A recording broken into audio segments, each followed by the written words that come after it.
This is the crown of thorns starfish, and it is considered so invasive that extreme measures have been used by humans to control the population. This beautiful starfish can grow to about 10 to 14 inches long. It's got about 20 arms, and yes, all of those little spikes on the starfish are poisonous.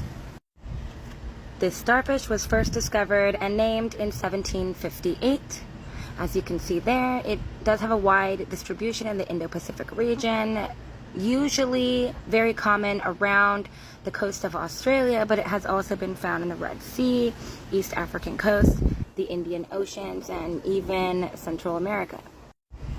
They're considered to be incredibly invasive and pest-like because they eat coral, and so due to the shrinkage of the coral reefs, population control does have to be engaged according to science and is a necessary treatment to protect the coral reef.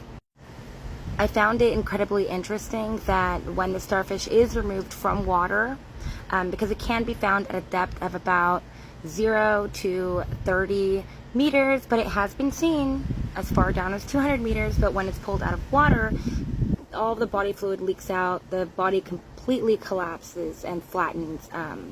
In some instances, they have thrown the starfish back in water and it recovered, but only if they are still alive.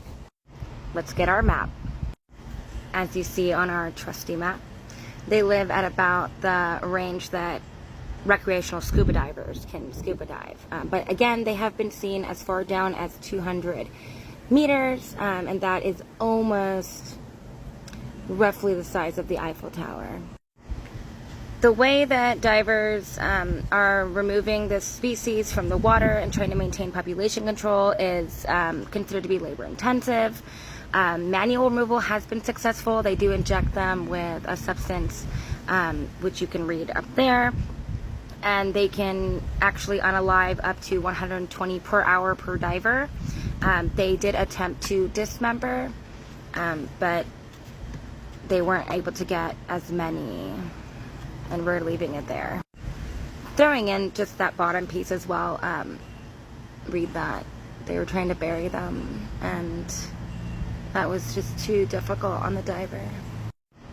So what do you do when it's too intensive?